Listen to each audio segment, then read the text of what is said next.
স্বাগতম বন্ধুরা। সময়ের প্রয়োজনে বিভিন্ন সময় নানান ধরনের পেশার উদ্ভব হয়, যা আবার সময়ের প্রয়োজনেই বিলীন হয়ে যায়। আজকের ভিডিওতে এমন কিছু পেশা নিয়ে কথা বলবো যা একটা সময় খুব জনপ্রিয় হলেও সময়ের সাথে সাথে আজ বিলুপ্ত। চলুন তবে শুরু করা যাক। নাম্বার 1, বাতিওয়ালা। রানী ভিক্টোরিয়া প্রথমবারের মতো ভারতের সম্রাজ্ঞী ঘোষণার খুশিতে 1877 সালে প্রথম ঢাকার রাস্তায় 100টি কেরোসিন বাতি লাগানো হয়। এই বাতি জ্বালানো এবং নিভানোর কাজে উদ্ভব ঘটে একেবারে নতুন এক পেশাজীবী সম্প্রদায়ের।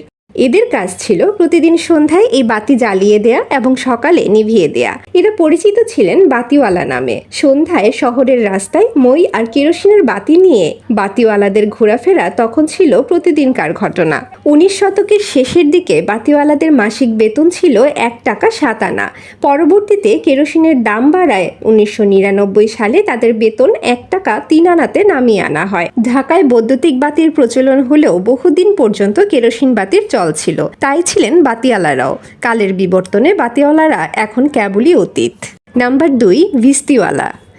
রাস্তাঘাটে তৃষ্ণা মেটাতে এখন আমরা হাতের কাছেই পেয়ে যাই মিনারেল ওয়াটারের বোতল, তবে আগে এমনটা ছিল না। তখন রাস্তাঘাটে তৃষ্ণা মেটানোর কাজটি করত ভিস্তিওয়ালা নামে এক শ্রেণীর পেশাজীবী সম্প্রদায়। ছাগলের চামড়া দিয়ে তৈরি মূসক নামে এক ধরনের ব্যাগে করে পানি বহন করতেন এসব ভিস্তিওয়ালারা। প্রায় 30 কেজি পানি ধরত এসব মূসকগুলোতে। 1878 সালে ঢাকায় পানির কল প্রতিষ্ঠার আগে পর্যন্ত বাসাবাড়িগুলোকে সুপেয় পানির জন্য নির্ভর করতে হতো এসব ভিস্তিওয়ালাদের উপরই। ভিস্তি আবে ভিস্তি ডাক ছেড়ে এসব ভিস্তিওয়ালারা ঘুরে বেড়াতো শহরের অলিগলিতে। নাম্বার 3, লেসফিতাওয়ালা।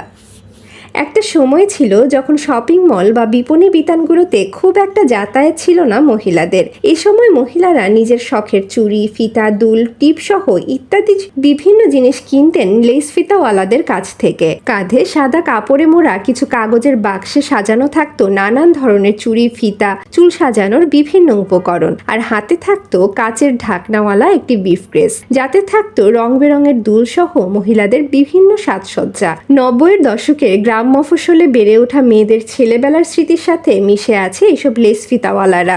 নাম্বার 4, গাট্টা বা কটকটিওয়ালা।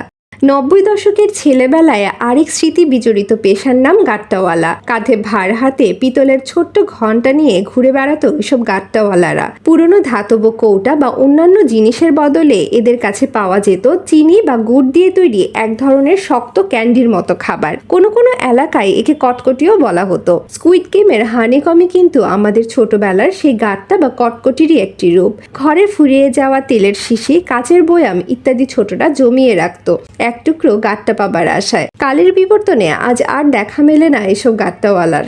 যুগের বিবর্তনের সাথে সাথে তৈরি হয় নতুন প্রয়োজন, তৈরি হয় নতুন পেশা, সাথে সাথে বিলুপ্ত হয় অনেক পেশা, যাদের সাথে মিশে যায় আমাদের নস্টালজিয়া। বর্তমান যুগের তথ্য প্রযুক্তির উত্থান যেমন অনেক নতুন পেশা তৈরি করেছে, তেমনি হয়তো কিছু সময় পর এর কারণেই হারিয়ে যাবে এমন অনেক পেশা।